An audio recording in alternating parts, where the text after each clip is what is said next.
story for y'all. I say you all because I live in the South now, and that's just the way it is. I'm from Oregon originally. But I got a story for you. It dates way back. First of all, I got to tell you, I'm 80 years old. I know that's really, really old. But this dates back, oh my goodness, about the time I was about 18 years old, and I joined the Navy. Now, I got to tell you, for you guys out there thinking about joining the Navy, do it. It's great. It really is. Don't take anything I say in this story to influence what you're going to do, or even if you're in the Navy now, don't take any of this for something you should do. Because what I did was not good. I was not a good person back then. I'm in the Navy, and it was about 1960 something or other. And I was getting back on the ship. I was on an icebreaker, of all things. I was getting back on the ship, and I met this buddy of mine. His name was Willie Hill. We call him Hillbilly. And we were walking up to the ship, and he was still in his civilian clothes. And I said, "What are you doing?" He said, "Man," he said, "I'm getting back on this ship." I said, "Why not?" He said, "I don't know." He said, "I'm going to go back to Pennsylvania and stay with my family for a while." I said, "Dude," I said, "I'm going with you." That's what I did back then. I did things on a spur of the moment. I don't know why. So anyway, I did. I went back to what do they call it, wherever they had lockers and stuff for military people. I went back, changed back into my civvies, and we hitchhiked from Boston to Pennsylvania. And I stayed with him for a couple of days.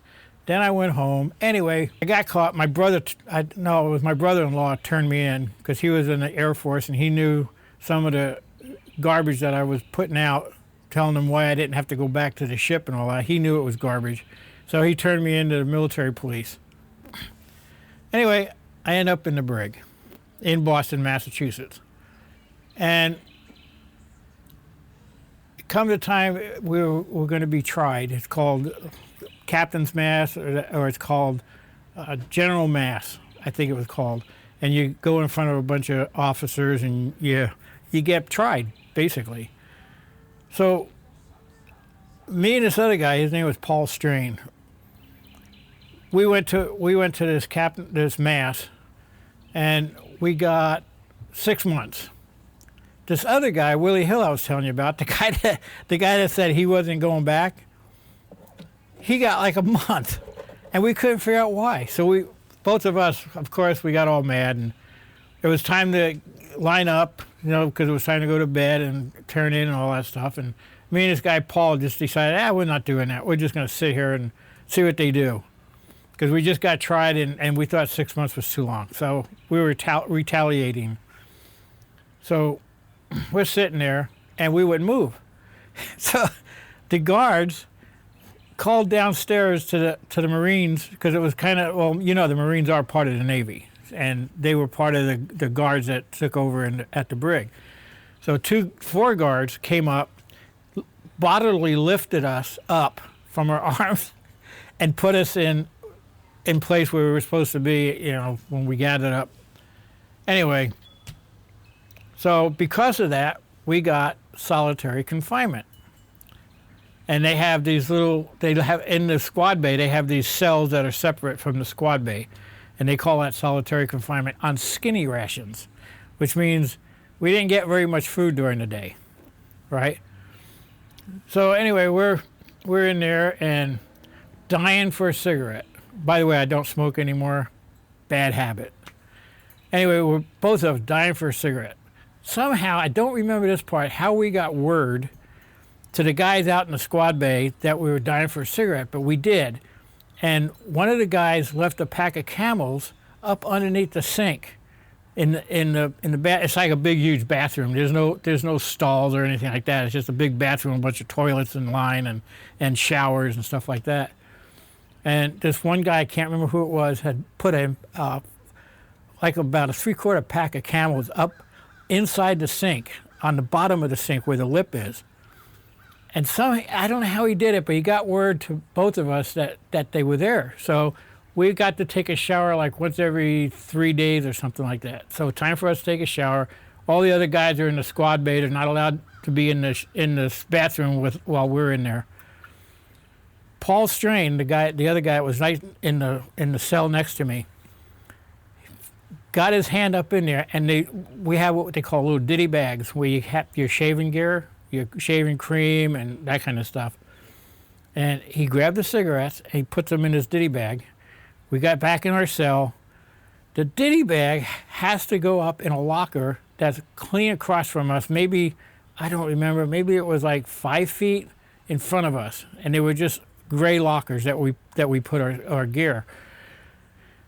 Somehow he was able to get the cigarettes out of the ditty bag sitting on the shelf. And we get back in the cell and we're talking back and forth. How are we going to get him? How are we going to get him?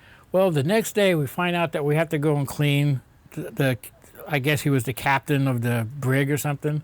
We had to go clean his room, his office. So we're in there and we're cleaning and doing all this stuff. And I noticed a wire hanger on the coat rack. And I told Paul, I said, man, if we could sneak this wire hanger into the cell, we might be able to use it to get those cigarettes. Of course, there was a pack of matches that was stuffed into the cigarette pack. So I grabbed the wire hanger and I scrunched it all up. I got it in my pocket and we put back in our cells. That night, I undid the hanger. I was able to actually, I wish I would have had movies of this, but I was able to actually take the wire hanger out through the bars. I was able to lift the little latch on the locker, open the locker door, right? And there laid a pack of cigarettes. I took the wire hanger and slid it into the pack of cigarettes. And all the time Paul's watching. And I'm bringing the little pack of cigarettes back into my cell. And both of us almost forgot, but we were about ready to scream out, "Yay, I got the cigarettes!" Because we remember not to do that. Actually, the cells were so close together, you could actually reach around and grab something from your cellmate on the other side. So anyway, we're passing these cigarettes back and forth. It was so good to have a cigarette after like 3 or 4 days of not having anything. And we're just smoking away and all this stuff. Anyway, we were keeping the cigarette pack in a vent in the ceiling. So we would just pass those back and forth. One day, Paul was going up to get his cigarettes and he dropped them right in the toilet. So that was the end of that. We did our 5 days or 6 days on skinny rations. By the way, if you're ever on skinny rations and you go to bed and you start dreaming, it's always going to be about food. Believe me. All I ever dreamt about that whole time I was in solitary confinement was food. So finally we get out, it was in the morning, and they said we can have as much food as we want, as much breakfast, because by that time our stomachs had shrunk to almost nothing, and either one of us could, I can remember I think it was pancakes, sausage, bacon. We could hardly eat anything. So a couple of days goes by, and one of the guards, he sits way up high in this little room. He comes up to both of us, and he said, "That was the coolest thing I've ever seen."